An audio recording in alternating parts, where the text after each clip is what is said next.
Hey guys, me again with another YouTube video. Today we're going to be taking a look at another LEGO gun MOC.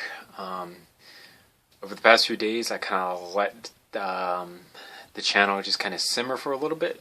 Some more views grow on the videos that I've been uploading. I had like a mass upload where I was doing like one every day, so on and so forth. But a few different things that happened. So the first part of this video is going to be a little update, and then we'll get into the gun, because you guys like never listen to my updates, so I'm just gonna have to start putting them in the gun videos now. My school starts Monday. I know a lot of people are going back to school, mostly high school and middle school, some things like that. I start college Monday, so that's kind of a big deal. For those of you who don't know, a full-time college student goes to school for 12 hours, 12 credit course hours. And for every hour that you spend in school, it's recommended you spend 3 hours studying outside of school. So it's kind of a big thing that's going to start happening where I might not be able to do as many LEGO gun MOCs as I want in a set given period of time, just because I have to go study for college and exams and all these sorts of things. So the second part is, the reason I haven't been really doing any videos is because before college started, I wanted to have a little bit more fun, and my friend called me up about 4 days ago at about 12 at night, and he goes, "Hey, I just got done pre-ordering Black Ops 3, do you want a beta code?" So I have been really into the Black Ops series. I played Black Ops 1, and it was pretty good, and then I played Black Ops 2, and I got to the point where I was really good at that game, professional stomping, things like that. So when my friend was like, "Hey, do you want Black Ops 3? I was like, "Hell yeah, let me hit up that beta code." I keep playing that a lot. Some friends of mine really enjoy playing Smite on the Xbox One. I like Smite as a game. It's definitely a lot more strategic than some of the other games that I play. So I played that. I just logged another 4 hours in it today, plus however many hours that we've been spending in Black Ops 3. I also play Minecraft on the Xbox One. We have a really big project going on right now on Minecraft Xbox One. We've been building this, literally just this one part of what we're working on for the past week. We started Monday, officially started, with all three of us working to build it. This involved exploding a crap ton of TNT to make a giant hole in the ground, and then replacing all the stone on the wall with more proper walls, and doing all the angles and different designs and different things like that. So I've just been spending a lot of time on my Xbox One. I kind of want to spend more time on it before I actually start college, because I know when college does start, I won't be able to spend as much time as I have been on it like I want to.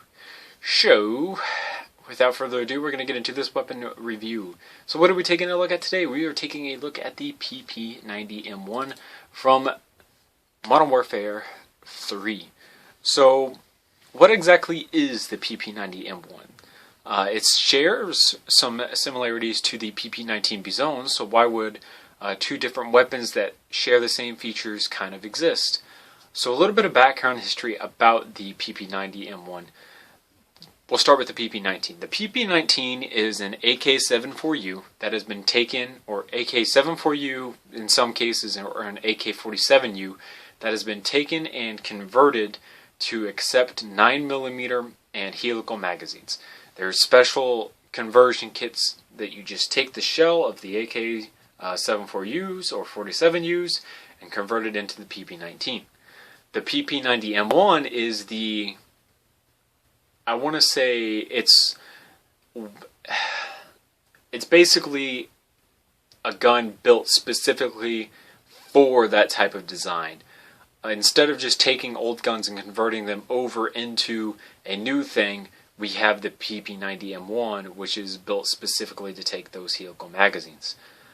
So this one's in a smoky gray finish with black highlights, and then dark gray features. This is the rendered image, obviously made in LDD to Pavre. Oops, I just hit the camera. Hopefully it doesn't fall. So opening this up. Hopefully. Yeah, okay. Windows 10. I like it so far. It's pretty good. Alright, so pretty basic. Just checking because it kind of looked like you guys could barely see anything on my end. One of the big features that the PP90M1 has is the almost like, I want to call it, everyone recognizes the stock that it has on it. So you fold that down, and then you take and fold this up over the receiver of the gun so that it sits just like that up on top of the gun.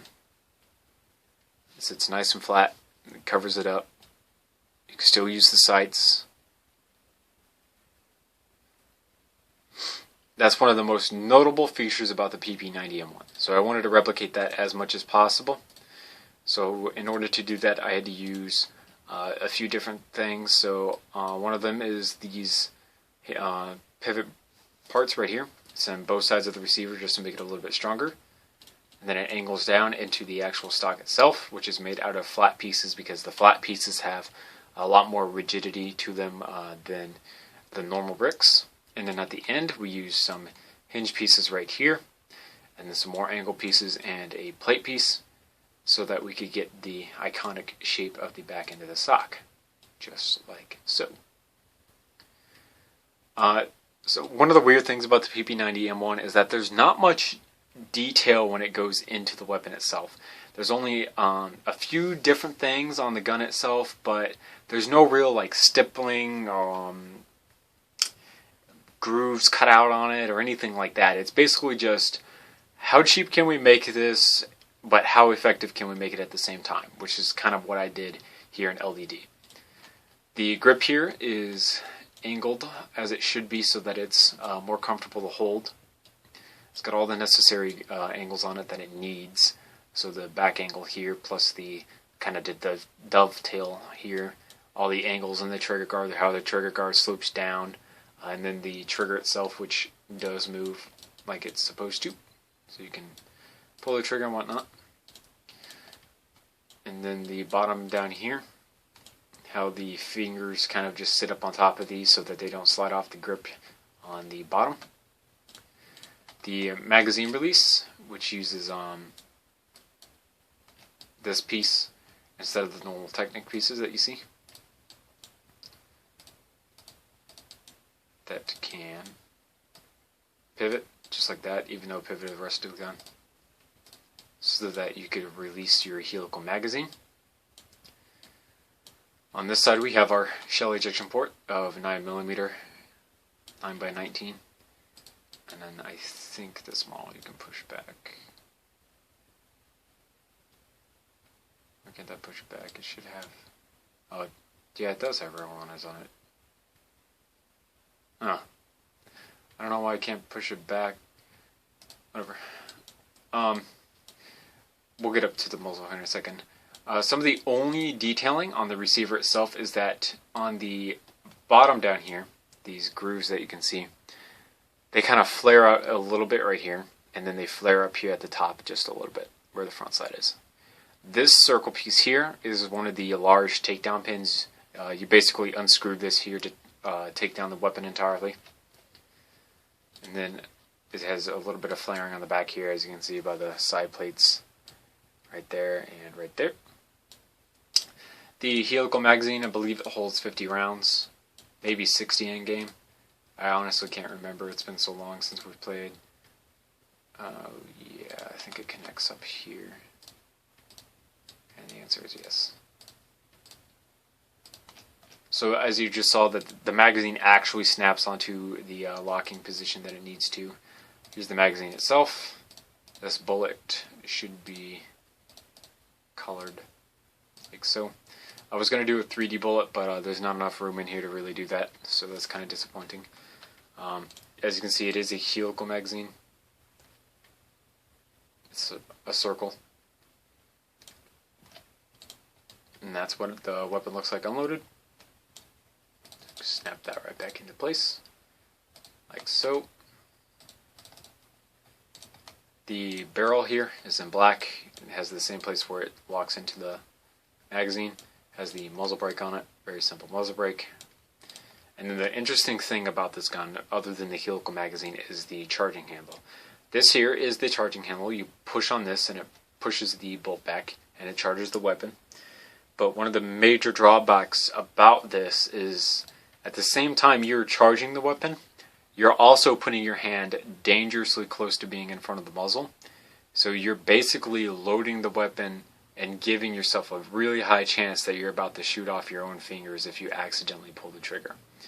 I didn't find much information about the safety or anything like that, which is why you're not seeing that. I'm guessing that it'd be kind of like a modified AKs and be kind of like right here or in the trigger guard somewhere, but I have no idea. So in lieu of putting one on there and then saying that that's where it is, I just left it off entirely instead of being inaccurate. Sight picture, pretty basic sight picture, just kind of like all AK style weapons with the two back posts and then the one in the front. The only thing that's missing is obviously the loops on the side up here on the front one and the adjustments on the back one. So that's pretty much it for the PP90M1. Thank you guys so much for watching. Remember, comment, rate, and subscribe for more videos similar to this one. The next model coming out should be the AA12. So I'll get to that eventually. And then the SV98 Master Edition, the Blue Jay Industries Vector X, the CZ75, the Beretta 23R Mark II, the MrNingaWarrior on LDD, which looks way better than my real life one, and then the APS assault rifle. All of those are weapons that are coming out after this video. You just gotta give me a little bit of time, guys, because I got a lot of things going on in life right now. If you guys want to see this weapon and more, don't be afraid to check out my website at bluejaythemeister.weebly.com. It's free and always will be. I try to update it as much as possible, but with college and everything starting, I don't know how much I'll be able to do that and whatnot. So, see you guys. This is Blue Jay signing off.